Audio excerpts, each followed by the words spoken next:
Hello and welcome to a mental health update for April. And I know I'm about 3 days late here. What, 4 days late? 3 days late. 3 days late. Uh, all right. Do it. You like to do it. I like to do it on the first, but sometimes it just, I get busy with stuff in this storm. I've been busy with it. It's starting to pass, so I try to get my mind off of it. I can only handle one thing at a time, but this storm was really something. And in the last mental health update, I think I was talking about the fact that I can't deal with this cloudy, damp, rainy weather all the time. It's very depressing. And I was talking about possibly having to go, leave the Northeast and go to a sunnier place like Flagstaff, Arizona. But I really don't want to do that, obviously, because that's the other extreme. Um, it's very dry there. You're not going to have any lakes or bodies of water, really. Um, it's like a high desert area, so it's kind of like the opposite. For the same reasons I don't want to wind up in New Jersey, I don't want to go there either. It's just not home. It's not what I'm comfortable with, And, it's been a rough month. There haven't been many sunny days. There have been a few really beautiful days that I got out there and enjoyed. Went to the Pine Barrens. But not enough. Not as much as I would have liked, for sure. I would have definitely liked to have been hiking a lot more.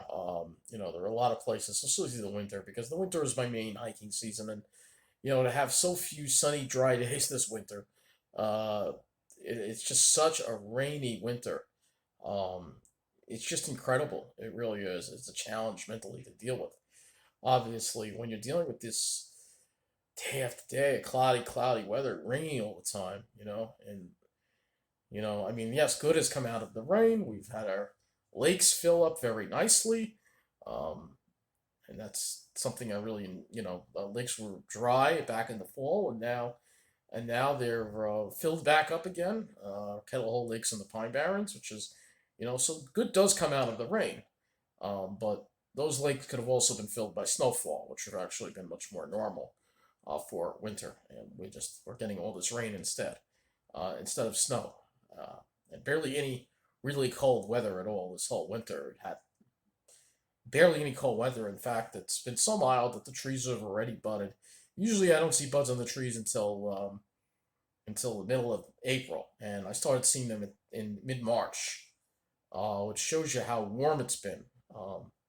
And this climate crisis is really, really, really uh, just very, very serious. And I'm pretty sure you can tell my disgust when I do the weather updates and how the lack of seriousness that has been given toward climate change and this climate crisis by everybody, and the ignorance that a lot of people, particularly on Long Island, share about the climate. Um, Long Island is full of a lot of, and I think more than anywhere in the country, we have some of the most racist, arrogant, snobby people that you'll find in the whole country.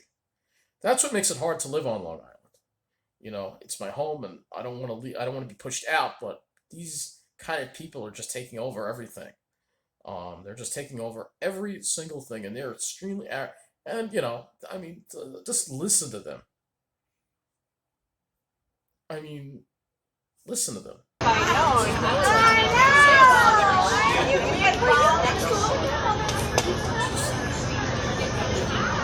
It's just they're just in their own world while everybody else is suffering. They're completely oblivious to everything. I mean, it's incredible. You know, um, and these are the same kind of people that support Donald Trump. And we've seen just the amount of hate on Long Island between the county executive Bruce Blakeman and now, you have Donald Trump, uh, who's who actually is using this whole thing with the Blakeman and Trump, both of them are using this whole tragic thing with the police officer getting shot and killed for pulling over a car in Far Rockaway. Um, Mr. Diller, Officer Diller, um, as you know, he was murdered by somebody who should have been behind bars. But Blakeman and Trump are using it. They showed up at the funeral. They're politicizing it. It's disgusting. It really is. and the media, of course, is all over it because he's from Massapequa Park.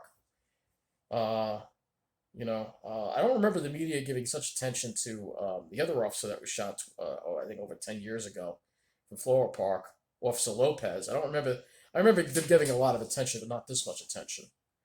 And I also don't, you don't see the media talking about everybody else who's killed by criminals.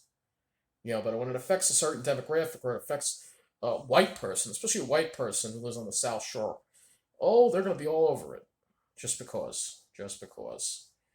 Um, it's been a difficult month for me. The weather has been a real challenge, obviously, and I think I brought up that I've been having ear problems, and I went to the ear, nose, and throat doctor, and I'll tell you about that. So I went to the ear, nose, and throat doctor in March because I've been having chronic problems with my ears being clogged, pressure, pain, uh, and sometimes drainage coming out of my ears. And I have allergies, um, and I've tried Claritin and all that stuff doesn't do a thing. All right.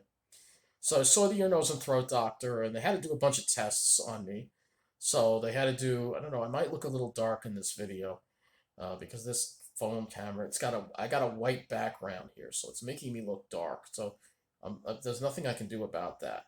All right, it's just, I'm gonna look that way. All right, so if it's dark, I'd have to fix it, and I'm not gonna do that. All right, I'm not. I don't have. Can I put a light on this? Oh, this phone doesn't have a front-facing flash, I don't think, or only got a rear-facing flash. Whatever. If I dark, that's why. Anyway, so anyway, um, they did a bunch of tests. All right, so first, they look in the ear with the scope, and then they had this other thing that like a little like fiber optic thing that goes into the ear. Actually, goes into the ear canal, and it looked into my ear canal on the TV screen. And in my right ear, I have a perforated eardrum. There's a little growth growing next to that perforated eardrum as well. In my left ear, no damage to the eardrum, but there was congestion. So the doctor gave me two nasal sprays. He gave me, I guess it's almost like a physical health update here, but he prescribed me two nasal sprays. One was Flonase and another one was Azelstine or something like that I have to take every day.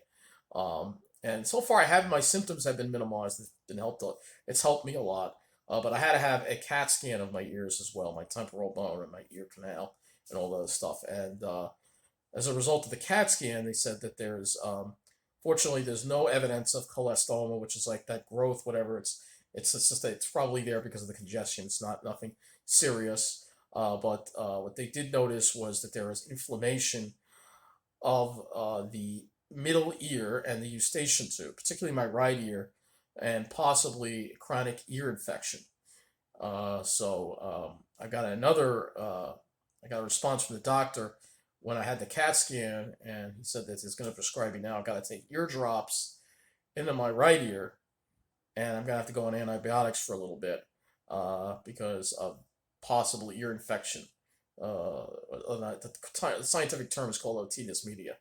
But, I've had many ear infection when I was younger, and I continue to have these problems with my ears. Um, I have a deviated septum also in my nose as well. So that's something I didn't know. Um, but now he's referring me to another ear specialist. So I'm going to have to go to another specialist and figure out what's going on. But it's just this problem in my ears I've had since I was a kid. It's a chronic condition. All right, I've had it since I was a kid. Um, Luckily, there's no nerve damage. The auditory system is fine.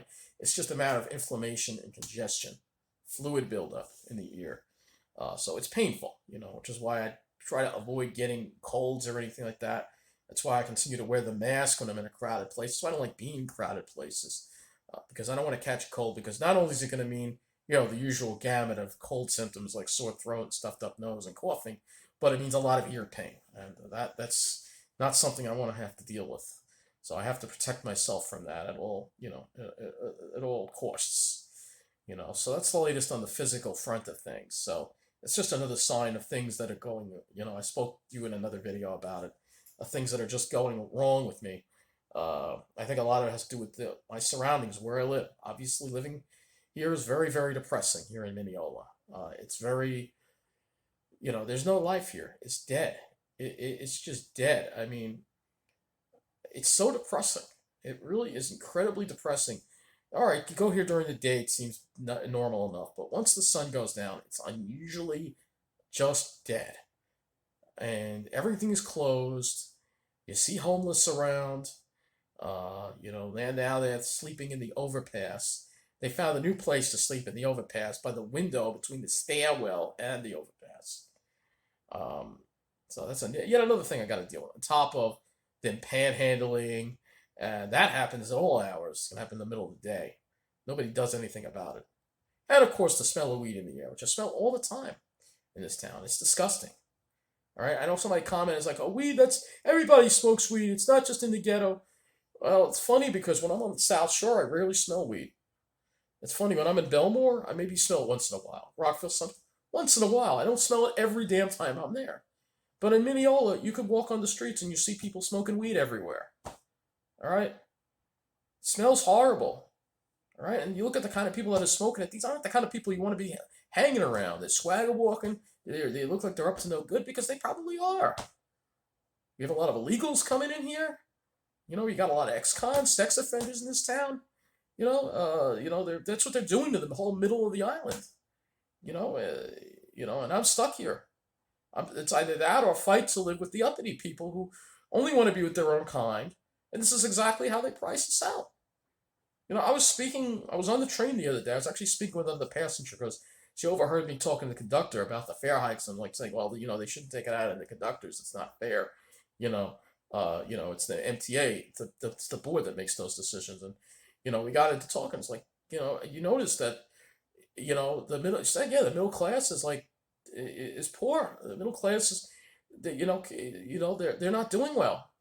The working class is not doing. The only areas people that are doing well are the rich, a certain demographic, the white finance professional, and that's why those are the areas where the businesses are surviving and doing well, whereas everybody else, everything's shutting down everywhere else on Long Island because the middle class they have no money to spend because they're being taxed out of existence by the New York State government. Bruce Blakeman hasn't done a damn thing about it.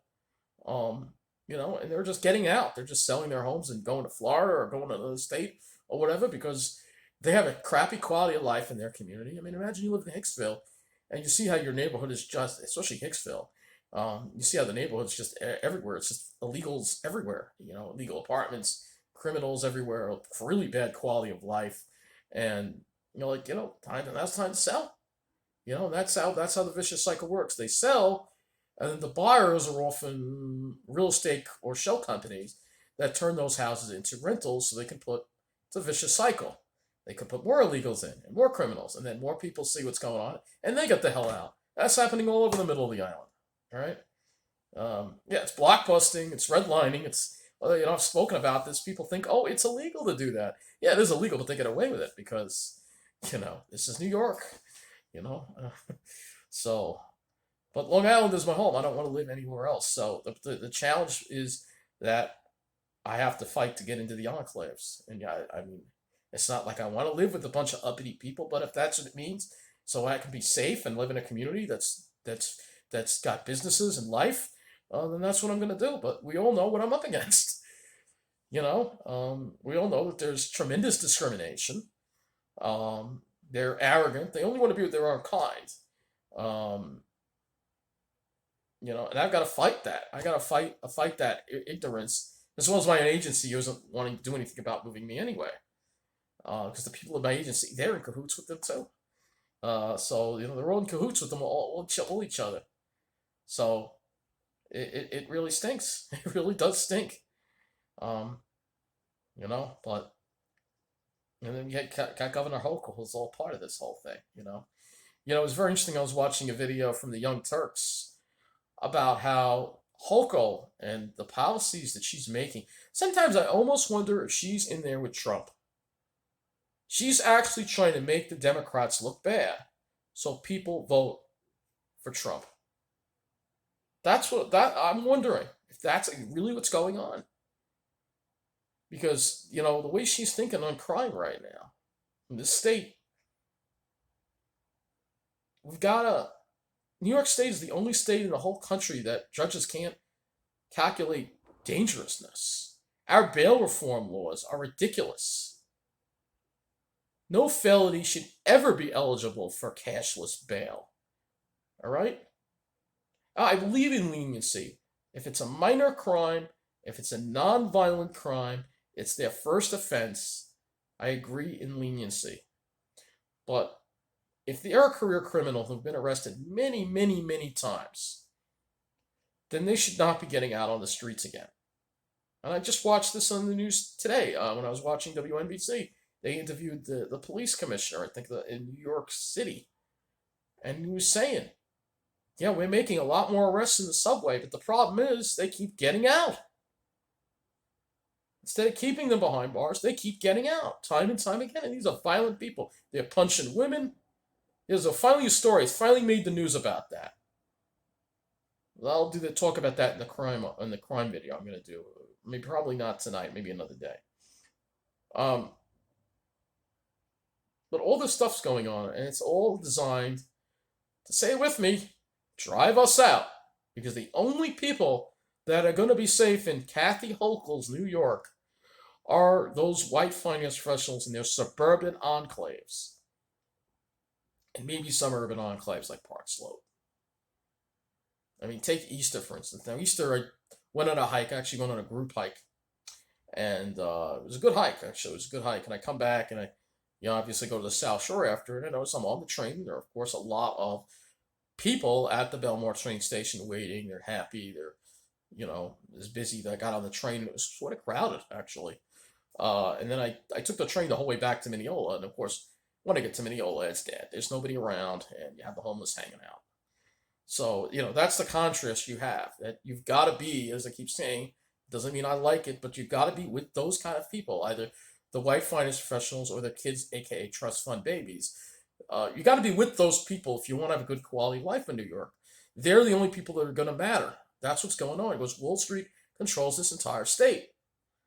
So I've said it time and time again. That's the plan to drive us out. Only they get to have a good quality life. The rest of us are told to put up with the declining life in our towns, or shut up and go live in another state. Shut up and go live in New Jersey, whatever.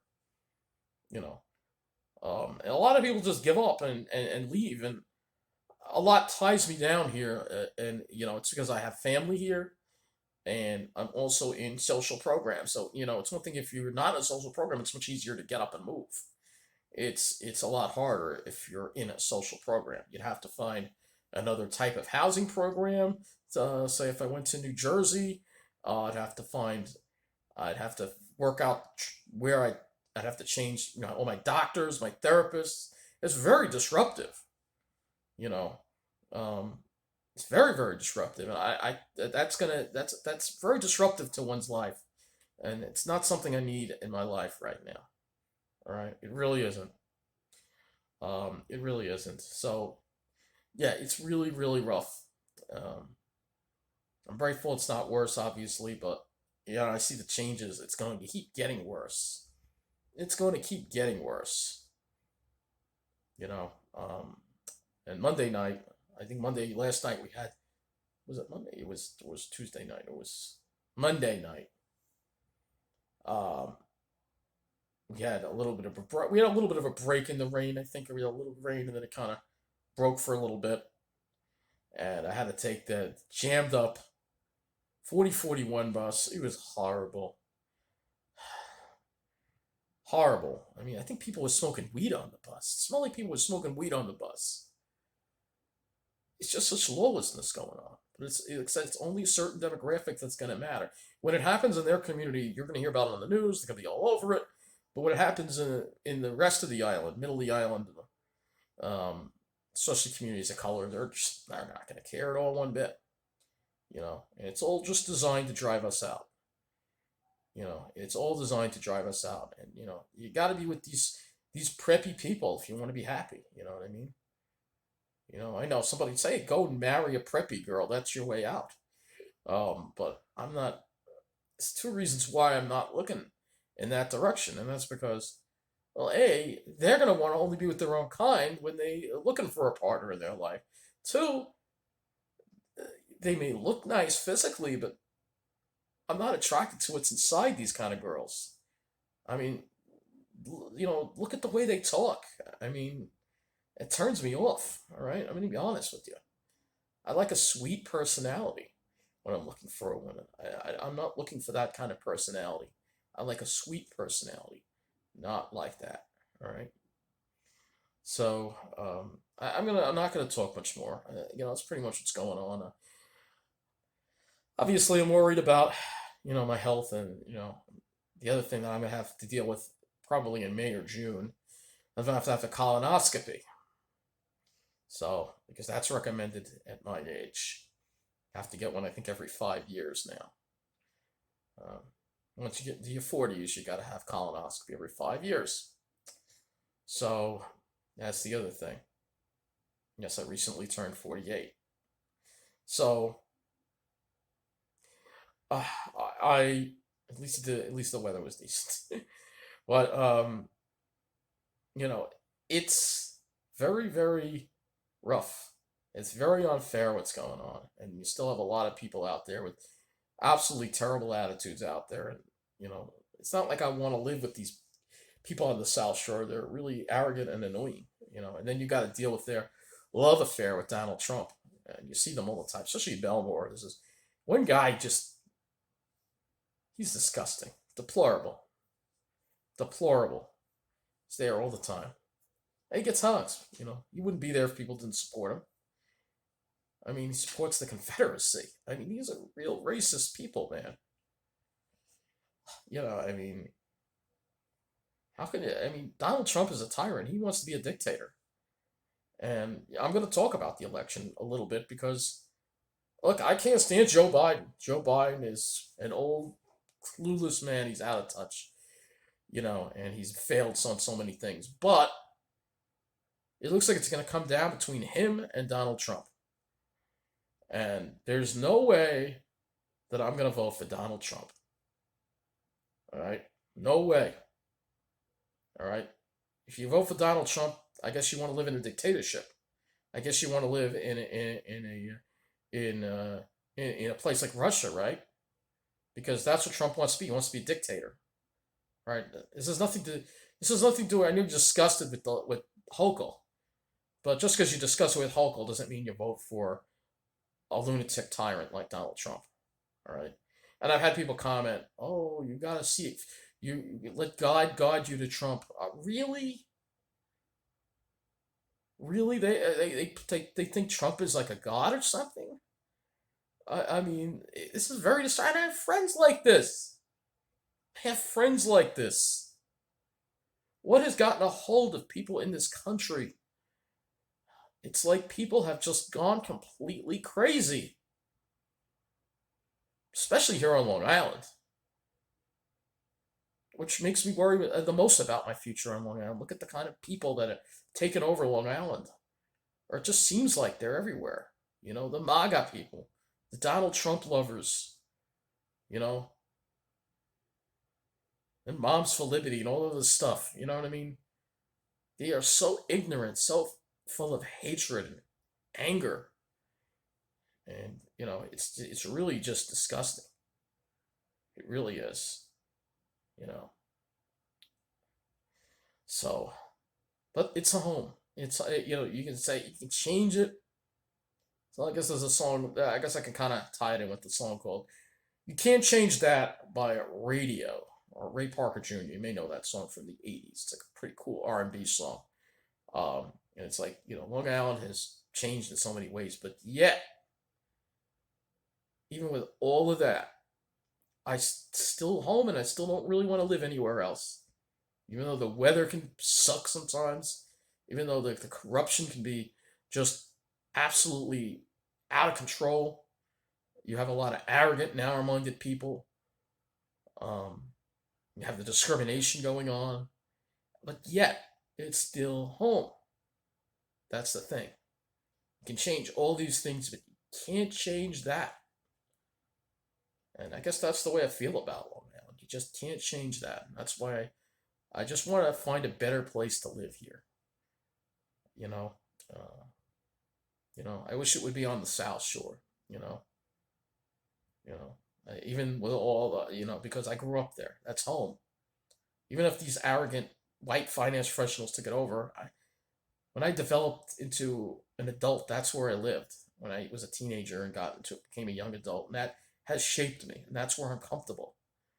Um, it's also too hot in the middle of the island, um, so that's the other thing. Obviously, I don't want to live on the water because we all know the risks involved with that. But a place like Rockville Center or Lynbrook would be absolutely perfect for me. Well, I'm gonna keep fighting to live there. I don't care what these snobs have to say. So, anyway, I keep fighting for that. Meantime, I gotta struggle here in Mineola, but I'm gonna keep struggling on. You're not getting rid of me, snobs. Well, I guess that's gonna wrap up this mental health update.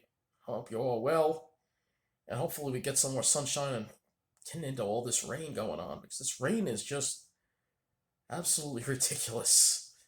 We've gotten enough. It's enough time to bring on spring and the sunshine. Anyway, thank you for watching. Take care.